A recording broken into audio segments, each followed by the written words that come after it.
going to be making this tier list, the VCT 2026 Master Santiago tier list, to be more specific. And then after, I'm going to be doing some player rankings. Sounds like fun, doesn't it?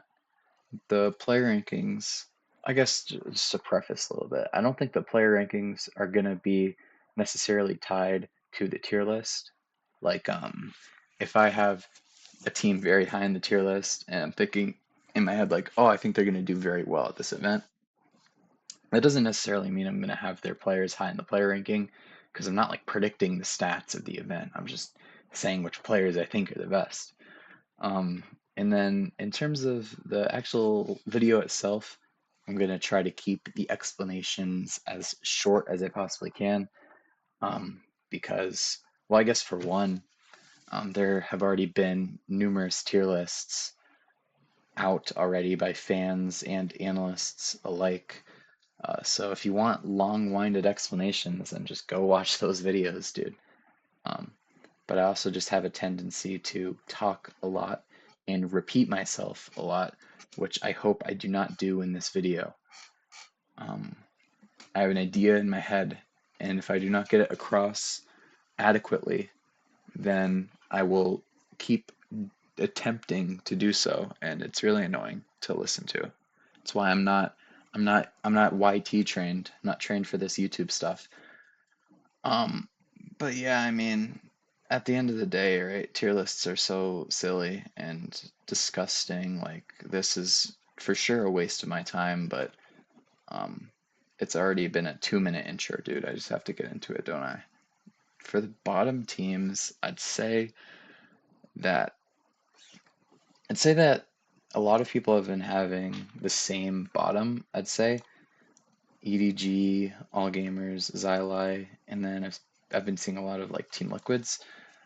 Um, Obviously, it's going to be par for the course. You know, people, the general Western populace is going to have the Chinese teams near the bottom. It's, a silly presumption, honestly. People think that the Chinese region is the worst, like, region quality-wise. It's very funny.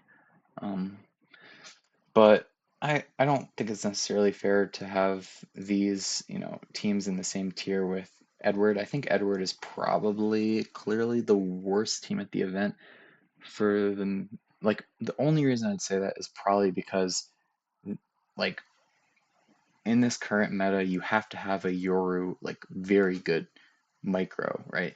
Your Yoru has to be on top of it, like always being able to support the first duel of stashing in. Usually it's going to be Kang had probably one of the most like aggressive playstyles in China, probably had some of the most like first kills, first deaths, if I had to guess from what I've seen watching the games. And CB wasn't adequately able to capitalize off of that as much as he could have. Obviously, I think he did get a little better throughout the season. Um, but without someone like that stepping up, this team's not going to do very well at this event specifically. Um, and then obviously their macro is quite bad. I don't think there's much to write home about in terms of that. Nobody has not been shooting nor calling well, so it's you're sort of in a rough spot. Obviously expectations are high. You won champs, but probably not going to reignite the magic. And then I think for the other teams that people rate low, I think XLG is quite clearly above the other two teams in terms of macro. I think maybe you could argue that these two teams might do better because they fit the current meta better. Like, Team Liquid, this meta is actually quite decent for them because Nats is a very micro-oriented caller. I feel like he calls a lot based off of like circumstance as opposed to like having really good like set strats, that you have down all the time and can use whenever. He's a very pragmatic caller, I'd say. And I'd say All Gamers is actually quite the same, where they are quite a pragmatic team, can definitely go with the flow quite well. And that's what you're gonna get when you have a team with very good micro. When you have Fangir and Kira, who are two very good players, are able to run it down, do a lot of things by themselves. Um, like I said though, ISLG has better micro. Macro. Better players too, so you could say better micro, I mean, they have quite good utility usage, I'd say. Um, their like initiator utility is looking really good. Obviously, their duelist utility always looks good. Um, and yeah, man, dude, it's a decent team, isn't it? And these two probably aren't going to do very well. Maybe I'll switch this just because I feel like All Gamers looked a little better, especially in their first games. They started off really hot. Um, and then the next team that's on the chopping block is probably going to be Furia in my head. Um, and this is mostly for the reason that Master Santiago, everybody knows by now, this is no secret. This is Master's fluky-iago. You know, some of these teams get quite fluky, and I think Furia is a prime suspect for that sort of, you know, fluky renaissance that's occurring right now. I mean, dude, they have the highest, pistol win rate. They have the highest glue round win rate whenever they're in a gluey game. They have the experience to sort of pull through. And this is obviously a team with such a high floor because their players have just played like so many games. Like you can't expect these guys to just throw rounds away. Um, so obviously you're going to be able to punish teams that are playing terribly. You're playing in the Americas where everyone is gluey, where everyone just is just so ass. But like um honestly, Furia specifically, right? You look the amount of games that Nerve and Qualinoob have in VLR, like they've basically been playing VCT since they were born. Like they're literally made for this meta where you thrive in glue, you thrive in the chaos, your duelists are just playing so well individually with their agents, right? You don't really have to do much else. And one thing I also think is true with this team is that, like, this is probably true with all teams. It's like, dude, kickoff is what is it, 3, 4 games you have to win just to get first seed. Dude, 3 games is nothing, man. Like, we're not going to see Furia as a top team by the end of the season unless Americas just stays terrible and Furia can keep punishing like some of the worst macro that I think I've ever seen. Obviously, Furia has very good macro and micro as well. It's a good combination for a solid B tier team. I'd say next, following that line of logic, is going to be energy. Obviously, energy, the floor is so much higher than Furia just because, like, the players, actually, not so much, but, like, the players are just so high quality on this team. Like, the players on energy are amazing. Like, I've seen this narrative about energy so much that it's like they have really good strategy, but, like, their players are average, but they just have such good strategy that they like make it work. That's probably one of the most like ridiculous things I've ever heard. These players are amazing. Uh, I mean, I don't really rate Scuba so much, but like Mata is incredible, Ethan's incredible, Brock is very good. Obviously Kiko is one of the best. Um, like just the player quality is gonna rocket this team so high anyway. Um, and then you add on top of that the fact that they have very good strategy. They're also a very pragmatic team like Liquid, like all gamers. So they have the gall to punish teams that are playing very poorly. Um, but on top of that, like Furia, they have a high pistol win rate. Um, they get in a lot of gluey rounds, and obviously, I think their meta read right now is pretty terrible. Like they just, you know, it's not like they have the wrong meta read necessarily, because it's like you're making the conscious decision to play a single duelist in this meta. That's not even bad, but just the way they do it sometimes it seems quite out of line. If they can surprise some teams just by playing a little bit, not even surprise, if they could just play a little bit differently, right? And still have very, very good macro, then they could do very well this event. That's just not how they're playing though. Like they're not playing that well right now. And I have to consider team history, right? They won champs, but I also have to consider like how well they're playing now. They're not playing so amazingly. Um, you guys see what I mean? I just yap. I'm yapping about energy. The same thing over and over. Oh, they're not playing well right now. Just move on. Okay, I'll move on. It's Gentlemate's probably next team up for me. Um, and the thing with Gentlemate's kind of similar actually to some of these other teams, right? Similar in energy, similar to Furia, similar to Allgamer, similar to Liquid. Very good micro, pragmatic team. Very good micro actually, probably the best micro at this event. Um, that's not true actually. That's literally completely not true.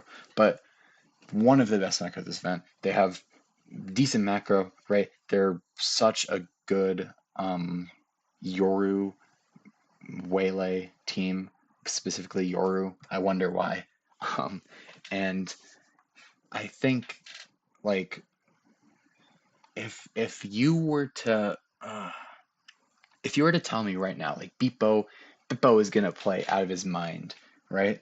Then give me S tier here. But like it's just all contingent on like how well do Martine's teammates play around him. I don't think his performance is gonna drop significantly at this Masters. Obviously, it's not gonna be breaking kill records, but like the dude's insane for a reason. He's played Fortnite, which is objectively like such a harder game than Valorant. So like, dude, he's been here before. He's been. Bro, I genuinely don't know what happened. My recording software just like did something silly, but I'm gonna put that behind me, not let it spike cortisol too much, and just move on because I don't even remember what I was saying. Uh, Paper Rex is probably the next team I have. I mean, I already put Paper Rex here, but like the recording cut out. Like, don't even ask me what happened. Paper Rex has such a good roster, but they're not playing well right now. Their macro's like literally terrible. So like, what do you want me to do? I'm not gonna put them higher. Definitely not gonna put them lower. Um, they're probably just like A tier bound. And I'd say T1 is just about the same, where it's like they have probably the best roster on paper, funnily enough. The only roster that you could probably say is better on paper is Paper Rex.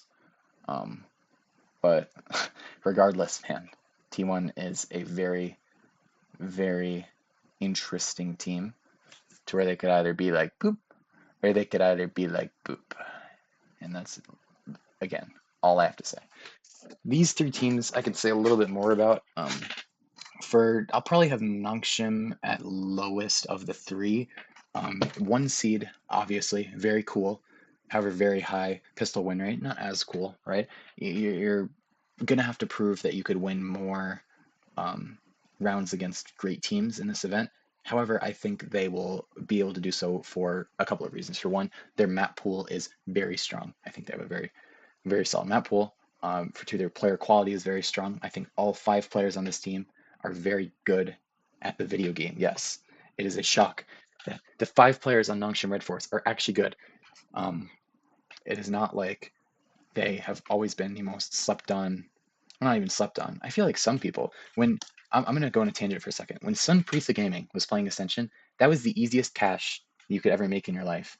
Because it's like, dude, if you know these guys, bro, if you know Persia, if you know Francis, if you know Dombi, bro, like you knew these guys were hitting, right? Back in the day, bro, dude, I'm so depressed that they didn't do anything in 2025, but it's finally their time to shine out here. And Dambi's gonna show these boys what's up.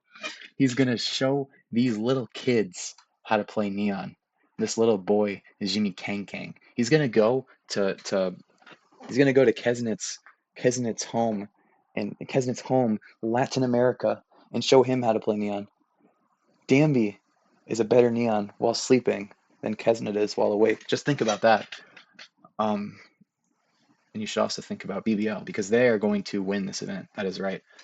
I have them in A below G2, so you may be thinking, why would they win the event if they're worse than G2? Well, my dear viewer, it's because G2 will never win an event. It's in their contract, their legacy. In BBL, they just have the makings of kings. These guys are blowing up. Very high confidence on the players for very good reasons. You're going to see in my player rankings that I do think one of these players is quite decent at the video game of Valorant, right? Um, and furthermore, they have a very good meta read. They have very good insertions, very good macro strategy with their micro. And obviously, the micro is on point, you know, on point until it comes to their executes. Sometimes their executes are a little bit weird, but I think they have good ideas until it comes to making them work. They have to work on that a little bit. Um, but their ideas are very good. They have decent lurks. They've always been like such a lurk heavy team. It's amazing. It's like Kreven doesn't even need to be good at the game. He just needs to be in their spawn all the time. It's amazing. And then obviously their players always hit, so it doesn't even matter if some of their games get a little scrappy, right? G2, I think, is actually becoming a lot more micro-oriented, which is more pragmatic, right? Which is nice because they've always been just such a heavy strategic team um, in the past. Dude, when you're running a Phoenix comp, and you're looking good with it, you're looking like it's an actual threat, bro. That's when you know something's gone a little interesting, right? I think the switch to this is gonna be a little bit interesting because obviously, if G2 were just playing their style they're playing 2025, I'd probably still have them in first, maybe with Jonah P, right? And I would actually feel a lot better about it. Right now, I feel like having them in first is a bit odd because they could literally just go out and Swiss because their style would not work against the best of the best teams. Um, that is a premonition that I will not carry with me. It would be a stipulation, and that's not good for me. I just want to be safe. I want to be accepted. I want to have the same NPC power rankings that everyone else in the world has, and these are them. There's no S tier teams, obviously, because how could there be when some of the games that I watched exist? As for the player rankings, I've already made them. Yes, that is true. I've already made the player rankings. They're in the other tab, and I'm gonna flashbang you guys with them now. I'm gonna very briefly explain each of the players, their arbitrary placement on the list, and then at the very end, I'm actually going to give a list of some of the most underrated players at the event that you definitely have to watch out for. Um, yeah, so Martine broke the best of five kill record in EMEA 2 times in a row. Broke the best of five kill record in Tier One Valorant just in general. Um, Obviously, he's going to be the best player in the world. He's the best player and the best agent.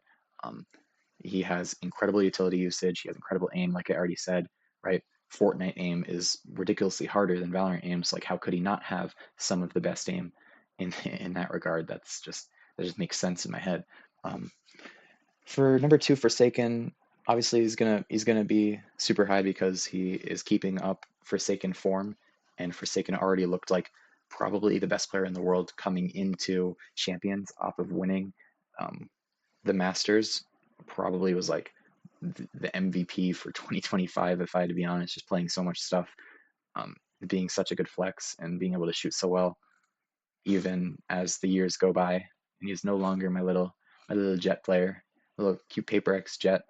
Um, Number three, Valen, I think makes sense by how he's been playing, but I did also have Valen, I'm pretty sure, as the number one player coming into some other like random event, and he played like poopy, so it's a bit weird. Maybe he could be a little lower on some other people's lists, maybe even a little higher if you're like a recency bias. Did he? Number four is Nats, who is like the best person in the world. He probably should be one, if I had to be honest, just because like how does Nats do TS, bro? Literally lower bracket merchant. It goes on runs all the time, does it for fun basically. He's literally gonna lose his first game in T1 because T1 is a stylistic like stop against Team Liquid. Like, bro, Team Liquid literally do defensive aggressive set strats. Like basically every single round, T1's just gonna stop them at Helm and like shoot them back. Bro, Nats is gonna start 0-1 in the Swiss stage and still find a way to get like sixth, fifth, bro. It's ridiculous. This guy's crazy IGL. Happy Way, best player in China right now, definitely without a doubt. Has the best stats, obviously, but also just has the most impact and has the some of the best aim, which is actually a bit interesting in China because I feel like sometimes Chinese players actually don't have the best aim. Best aim is for sure in EMEA, but y'all aren't ready for that conversation. Mata at number six also makes sense. Won champs last year, looked like the best player doing it. Um, some people could say Brock was better. I would agree in that event specifically, but Mata's definitely a better player, bro. Like, come on, it's Mata. The dude's him. He's an aura farmer, right? And he's like 6'7". He's pretty goaded. Number seven, I have Dambi. Danby is basically he's a bit interesting, right? Because he has to be good for Nongshim to play good because Nongshim's entire like macro style sort of follows around him. He is very good on Neon, right? He's always been very good on Neon ever since Sunpresa and then winning Ascension when Neon was broken, right? And the best thing about him is his Neon movement. He's literally able to run in and basically make the most space on like completely on his own. Um, it's amazing how he does it, right? It's not even like it takes so much skill. It's like he's the only player who's like to actually um not lazy enough to put in the work to like learn Neon and play it at the highest level. It's like these other Neon players are literally like lagging behind. Um, I still think some of these duelists get quite power crept, but again, that's another conversation for another day, kind of like the EMEA thing. Um, Speaking of EMEA, it's Lara at number 8. Are you surprised? Because I see some people with Lovers Rock in their top 10. The only reason I will admit, Lovers Rock played better than La Rock. It's actually interesting how their names are quite similar, right? Lovers Rock, La Rock. Yeah, it's actually pretty cool. But the only reason I don't have Lovers Rock in my top 10 is because that's actually simply because Lark has been better historically. Um, he is better on a multitude of agents. He's more flexible for this team. He has better aim. He has better mechanics. And he was, way better back when Pacific actually looked like an unstoppable team in Turkey with comeback. Obviously, they're playing as tier 2 VCL Turkey. So, like, how much of that are you really going to factor in as, like, undeniable truth? Like, they looked way better. But in all seriousness, bro, Lara, dude, he's so good. If you don't think it's true from kickoff, you're gonna learn eventually. You're going to. Another EMEA player, it's Kiko. Right now he's in Americas. It's quite sad, isn't it? But I think he is probably the weirdest player on this list because his aiming style is like atrocious. Like it looks like it looks like he actually has Thor grip on his mouse, or like his mouse might accidentally fall through the desk when he's like aiming. Like he genuinely like tries his hardest to like TikTok snap onto people. Like it's really weird, but hey, if it works for him, it works for him. He has really great stats. Unironically, looked like the best player in the entire world at some point, and was definitely one of the best players in all of EMEA last year. Um, if not for internationals, he would be the best player in EMEA last year. He has been looking like very good for NRG, even in like, dude, he's been getting like unlucky. Like I swear, it's I don't even know if it's just me, but like he's such an unlucky player right now in NRG. That's just sort of the America's curse, I guess. Coming to bite him, but the guy is very good, obviously. And then number 10, I have Itsu. Number 10, uh, I sort of had a back and forth in my head on who I wanted to put in the number 10. I'm not actually even going to say the other player that I wanted to maybe put in my top 10 because this is a top 10, and if I don't name 10 names, then that would literally be clickbait. And I don't want to clickbait you guys. Like, I'm a very nice YouTuber. Um, but dude, Itsu's been frying, man. He's been frying last year. At the start of the year, he looked like it literally was probably the second option for MVP of Toronto, not Toronto. What in the world am I talking about? Bangkok, obviously. Um, and the guy is just he's a very good shooter and a very good flex player, right? Not much else to say. If he keeps up the form, he's gonna be the 10th best player at Masters Santiago. That's all I have to say for the top 10. Took a bit longer than I thought it would, explaining some of these players and their placements, but at the end of the day, I think I'm quite happy. Um, Now I'm going to have a list here. This is actually the most important list of the video. This is going to be the secret sauce. This is going to be the top most underrated players that you got to watch out for, bro. Like these players, genuinely, um, insanely underrated. And I'm going to go to Santiago just to refresh myself because I already have an idea, like ideas of who I'm going to put on, this hypothetical underrated players list. But I'm pretty sure, right? I know exactly who. Yeah.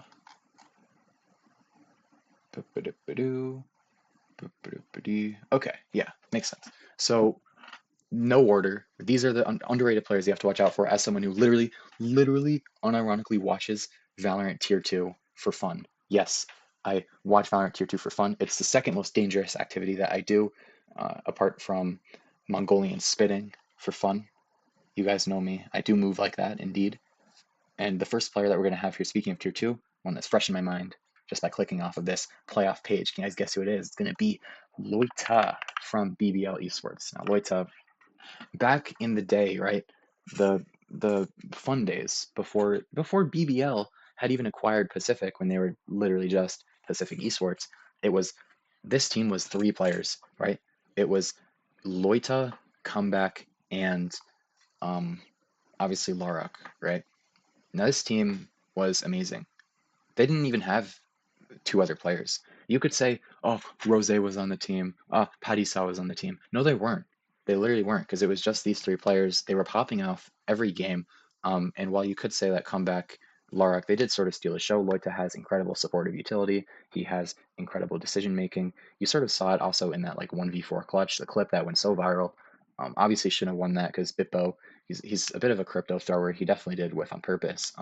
But he has very good decision making. His like decision in that specific clutch to Omen TP back, um, like he does that literally every game that he plays. Like y'all are gonna see, if not in Masters, then definitely in the regular seasons or in other internationals that BBL may go to. The guy has incredible decision making on his agents, and obviously, like I already said, he's a great support system for his team. Um, the next player, well, I mean, he's fresh in my mind because I just mentioned him, but it's gonna be Bippo. Um, Obviously Beppo is going to get underrated because he had like kind of a bad kickoff for his standards. Obviously, he played decent in the last two games, I'm pretty sure, but like he obviously didn't play very well before that. It was sort of Martin stealing all the spotlight. But once Bippo gets comfortable, once he sort of seeps in and starts feeling himself, you guys are going to see like why this guy, the dude is so hyped up. He was amazing on Mao's. He has incredible aim.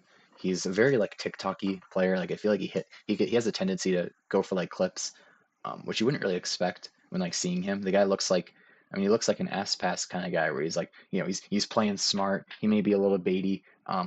He may be just like sitting back, just supporting the team. Doing his best to be a little support. Nah, bro, this guy, if this guy's online, you're gonna see some crazy clips. He's gonna hit some crazy aces, bro. I mean, I'm predicting it right now. If he starts showing up at Masters, you guys are gonna be like, "Whoa, where was it? Where was this Beepo before?" This Beepo was in tier two. The dude was frying. Right? Happens with every duelist player basically. Or he'll just like fizzle out and play really bad for the rest of his life. That could also happen, obviously. Who else? I'd say actually Happy Way is yeah. I'd say I don't know why I spelled it like that, but he is actually pretty underrated for how well he's been playing. Obviously, I feel like a lot of people know that he's very good, but like some people may think like, whoa, Happy Way top five, like that's very odd. Definitely isn't.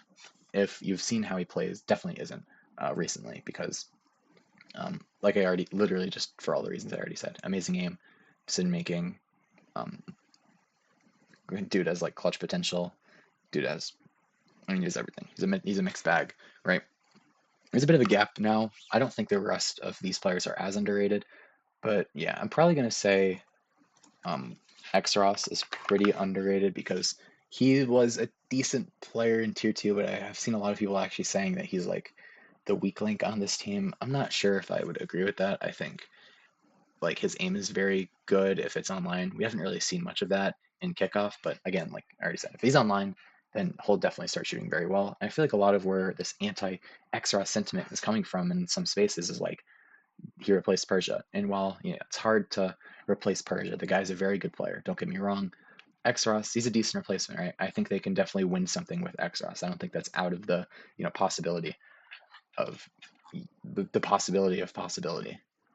Who else is underrated? I mean, Envy is probably getting a little underrated, but that's only because like some TikTok people like literally don't know how good he is. So they like he has one bad game and they're like, "Whoa, bring Patman back, bro." I mean, that's just kind of ridiculous. So I don't think I need to humor that much. WS Leo may be a little underrated, but that's not actually even underrated. It may even just be like not rated because whatever team he was on, I think yeah, Thunder Gaming. Basically, no one watched like the Chinese Ascension Thunder Gaming matches except for me. I knew that WS Leo was very good, and I sort of expected him to get picked up. Um, but I think he's actually even been outperforming a little bit his expectations. Amazing micro, amazing shots all around. Just a great supportive piece for the Xyli team. Um, but then in terms of underrated, I'm pretty sure that's where it stops. I don't rate too many of these other players super highly, especially the ones that are not already getting rated. I have a lot of problems with them, specifically Wayne. I have some problems with Wayne. I have problems with Purpo too. um, Problems with Glyph. Like some of these players, like I have problems with Baby Bay too, surprisingly, but like hopefully some of that gets rectified. Um, and that's pretty much my thoughts on this Masters. It is going to be a very entertaining Masters, obviously, because we have one, two, three, four, five teams that have never made it to a Masters before, right? Five teams never made it to a Masters before, 12 team Masters instead of eight. So obviously you're going to expect this to be a very good, entertaining Masters. And that's all I have to say.